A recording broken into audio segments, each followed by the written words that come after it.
this is a great segue to talk about people hiring a financial advisor, and this is where they get it completely wrong. And I think this is a critical thing that needs to be said over and over and over again. Financial advisors do not make you rich.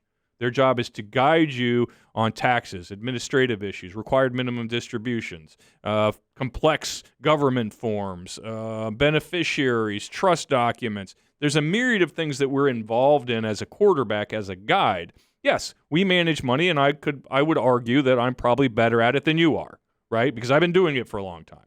Not because I have a different market or a crystal ball, just my emotional makeup is better for doing it than probably yours is. I have a little bit of a research I have research help in Tammy, and that he's what he's spent most of his life learning about. So when we pick a stock, yes, I feel like it'll be a little better than the stock you pick. But on average, that's not just our job. And people go from sometimes people will be on their fourth advisor, right? Because they went to the first advisor and they said, look, are you going to help me earn high returns? And what do you think the person's going to say? They want your money. Yes, that's how they get compensated. So they're going to say, I can, sure, I can get you that return, whatever it was you said, right? And then a couple of years go by, and that doesn't happen because the advisor doesn't have a crystal ball or a different market than everybody else, and they fire that advisor, and they move to the next one. And she says, oh, my gosh, he put you in that? That's terrible. I would have never done that. And then they start the process, and this goes on 3, 4, 5 times for some people, never recognizing that that's not the advisor's job. Mm-hmm. My clients are rich by most standards, but they're not rich because of me.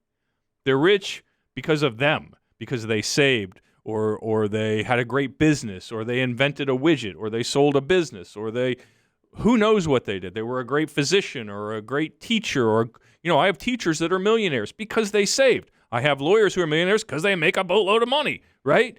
But whatever happened, they did. I didn't do it. My job is to guide them and make sure that they don't give it back through foolish trading by chasing, say, I don't know, graphs and charts, funny little squiggly lines and things of that nature. They don't fall prey to, well, I've managed to save $1 million, but what if I took that $1 million and put it all in Bitcoin? Then I'd have $2 million. So, and here's, again, another funny thing. Can I be cynical about that? No, I guess I am being a little cynical. Now I'm cynical. Great. But, what cracks me up, or I don't know if it cracks me up or it makes me really sad, is people will walk in ready to retire. And I get a lot of people at that stage of their life for whatever reason. People get serious, and for whatever reason, Edgewater Family Wealth is a place they come sometimes. And they'll come in and they'll say, I have $1 million, I have $2 million, or whatever the number is. And I say, well, how did you get that money? And they say, well, I saved, I was disciplined, I didn't overspend, I didn't pay, I didn't lease a car every 2 years, we lived in our same house for 30 years, right? So what they're saying is I was a disciplined, process-oriented, boring person, yes? And then what do they say? They say, so could you earn me 20% a year?